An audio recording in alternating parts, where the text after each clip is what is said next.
Donc on se retrouve avec Stéphane pour continuer nos échanges autour de l'AD.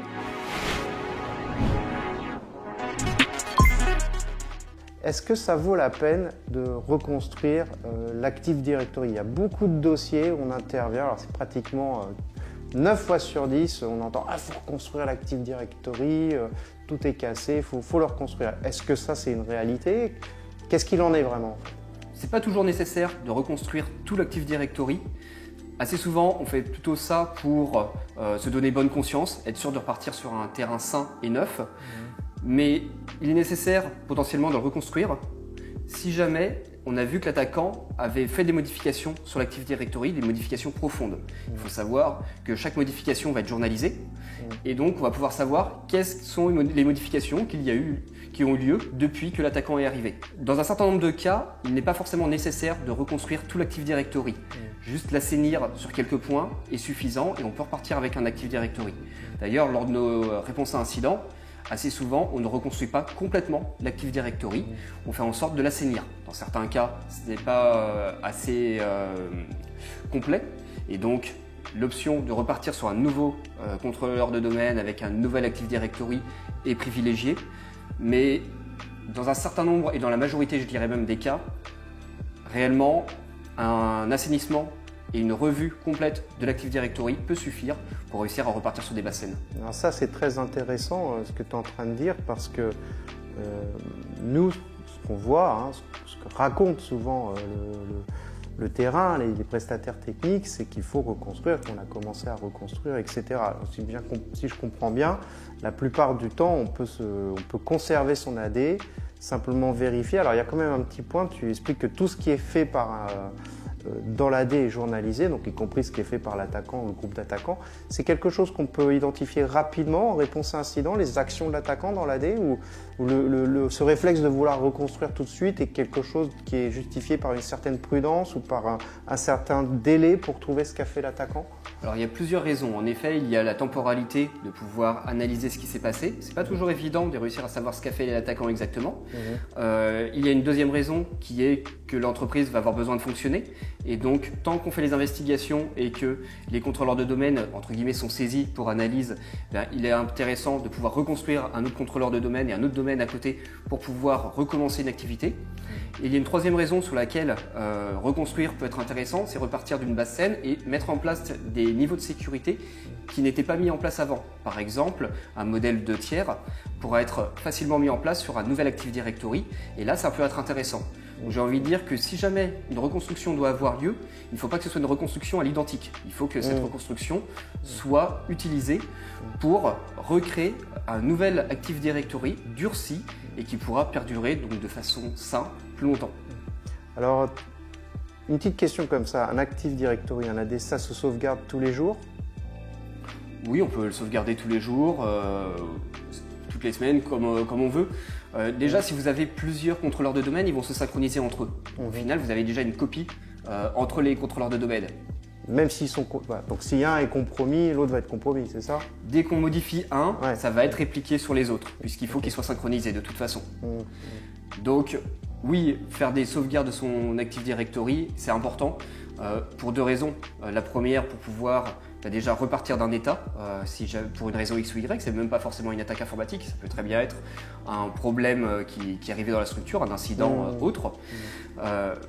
Et également pour pouvoir justement repartir, réanalyser l'état de l'Active Directory entre deux dates pour pouvoir voir ce qui s'est passé entre ces deux dates. Comment un attaquant, un groupe d'attaquants va agir aujourd'hui, enfin sur vraiment ce qu'on voit le plus souvent, sans entrer dans les choses très sophistiquées, pour prendre le contrôle en fait de l'Active Directory, de compromettre un contrôleur de domaine et déployer une attaque? À quoi ça lui sert en fait? Pourquoi c'est un point important? Alors il y a deux choses sur l'Active Directory qui vont intéresser un attaquant. Là, je dirais que ce que tu évoques là, c'est la deuxième. Comment compromettre l'Active Directory? Et ce qu'on voit nous lors d'attaques ciblées, très ciblées pour le coup, c'est aussi des sociétés qui se font compromettre et l'attaquant, entre guillemets, s'en fiche de ces sociétés. C'est juste un pivot vers une cible finale. Il va interroger l'Active Directory pour identifier les personnes qui pourraient travailler pour sa cible finale. Et ainsi, ça va lui permettre d'identifier quel est le sous-groupe dans l'entreprise à aller taper pour pouvoir compromettre la cible finale. Donc ça, c'est une première utilisation de l'Active Directory qui, entre guillemets, n'a rien de malveillant en soi, puisqu'on ne fait que demander des choses à l'annuaire pour pouvoir cibler nos victimes. Donc ça, c'est pour le coup ce qu'on peut voir sur des attaques ciblées. Il va répondre normalement, l'annuaire est interrogé. À partir du moment où on a un utilisateur qui va demander d'autres noms d'utilisateurs ou d'autres attributs auxquels il a droit, oui, c'est une demande légitime et qui va avoir sa réponse. À côté de ça, on va avoir les attaquants qui cherchent à exploiter l'Active Directory et son infrastructure pour compromettre l'Active Directory. Ça va se faire par plusieurs moyens. Généralement, on appelle ça des chemins de compromission. Les chemins de compromission, ça va être une suite de petites imperfections, de petits problèmes de design qui sont créés au fur et à mesure du temps, puisque sur un Active Directory, on va dire que assez souvent ils sont assez anciens, puisque l'entreprise évolue, l'Active Directory évolue, mais une erreur qui est faite à un moment n'est pas corrigée toute seule. Résultat, l'Active Directory de l'entreprise va accumuler des erreurs, va accumuler des malfaçons sur des choses, et tout ça, ça va créer des niveaux de risque à plusieurs endroits sur le système d'information. Et ça, l'attaquant va vouloir en tirer parti, et on le voit de plus en plus, les attaquants s'attaquent à l'Active Directory et identifient des problèmes de design pour pouvoir aller compromettre la cible finale, qui est le contrôleur de domaine. Et tous ces problèmes de design qu'il va y avoir, toutes ces petites mauvaises configurations successives, vont au final être assez difficiles à gérer pour un administrateur, déjà parce qu'il faut mettre le doigt dessus, d'une part, et en plus, souvent on dit au DSI, donc au directeur du système d'information, ou au responsable de la sécurité du système d'information, au RSSI, de mettre à jour ses machines, de faire en sorte que tout soit bien à jour. Le problème, c'est que là, on est sur des problèmes de design. On a beau avoir tout à jour, les problèmes de design restent. Et donc, les mauvaises configurations aussi, et l'attaquant va pouvoir continuer à exploiter ce chemin pour aller compromettre le contrôleur de domaine et par extension l'Active Directory. Alors quand on dit compromettre le contrôleur de domaine, alors souvent on voit sur des dossiers dans lesquels on est amené à intervenir parfois ensemble, il faut reconstruire l'AD. C'est quelque chose qu'on entend, on va faire une bulle, voilà, on va reconstruire l'AD. Concrètement, qu'est-ce qui s'est passé? Qu'est-ce qui lui est arrivé? Alors, l'Active Directory va être utilisé à plusieurs fins par l'attaquant. Il y a bien sûr la possibilité de le détruire, donc on va chiffrer l'Active Directory, enfin le contrôleur de domaine. C'est fréquent, ça? Ça arrive. Le truc, c'est que l'Active Directory, enfin le contrôleur de domaine, a des ressources qui sont utilisées en permanence, et donc il va falloir faire un certain nombre de manipulations pour réussir à les casser. Mais si on détruit le reste du contrôleur de domaine, ça va être compliqué pour qu'il puisse fonctionner sereinement, on va dire. Donc il est possible de reconstruire un nouveau domaine à côté. Il y a plusieurs intérêts à ça. Assez souvent, quand le contrôleur de domaine ou l'Active Directory est compromis, on se dit par extension que le schéma, donc l'Active Directory en lui-même, a pu être modifié par l'attaquant pour se laisser, on va dire, des clés de secours, si jamais il revient. En reconstruire un autre à côté permet d'être sûr qu'il n'y aura pas de connexion entre les deux domaines et donc de repartir sur une base saine. Entre guillemets, c'est la solution la plus radicale et qui permet de repartir sur quelque chose de sain. C'est de la prudence. Tout à fait. Après, il est tout à fait possible de repartir sur un Active Directory qui est compromis. Mais pour ça, il va falloir faire attention à plusieurs choses. Il va falloir faire attention à ce qu'il n'y ait plus de charge active dessus. Par exemple, une GPO qui déploierait un code malveillant sur le parc. Et également que l'attaquant n'a pas modifié des attributs quelque part pour se laisser la possibilité de revenir, entre guillemets, gratuitement. Et donc pour ça, il va falloir faire un audit en profondeur de l'Active Directory pour pouvoir soit l'assainir, soit le migrer. Est-ce qu'aujourd'hui, il y a des moyens de renforcer la sécurité de l'AD d'une entreprise? Est-ce qu'une entreprise a des moyens pour isoler? J'ai quand même aussi compris, tu parlais du design et de l'héritage en fait, que lorsqu'on crée quelque chose, il faut bien le penser dès le début, parce qu'après c'est difficile de le nettoyer. Donc aujourd'hui, une entreprise, si elle veut vraiment renforcer la sécurité autour de son AD, quels sont les moyens qu'elle peut mettre en œuvre? Alors il va y avoir plusieurs choses qui vont être à faire. C'est déjà des audits de l'Active Directory lui-même. Fréquent? Fréquent, oui, le plus fréquemment possible. Une fois, deux fois par an? On va dire que pour le ménage dessus, on peut le faire très régulièrement, une fois par mois même avec quelques outils. Un audit plus profond, une fois par an, c'est bien. D'accord. Mais voilà, là on est sur de l'audit profond pour la majorité des actions. Par exemple, des comptes n'ont pas changé leur mot de passe depuis 3 ans. Ça, pour le coup, on n'a pas besoin d'avoir un audit en profondeur pour réussir à l'adresser. Ça, c'est pas normal. À côté de ça, il va aussi y avoir des modifications du design de l'Active Directory pour faire, par exemple, des systèmes de tiers qui vont permettre de segmenter une zone critique, d'une zone serveur, d'une zone utilisateur. Et ça va permettre d'empêcher un attaquant qui, par exemple, a réussi à pirater une machine par un phishing, il ne va pas pouvoir rebondir sur un serveur ni sur un contrôleur de domaine par extension. Alors, quand on dit il ne va pas pouvoir rebondir, pas avec les technologies Microsoft qui sont mises à disposition.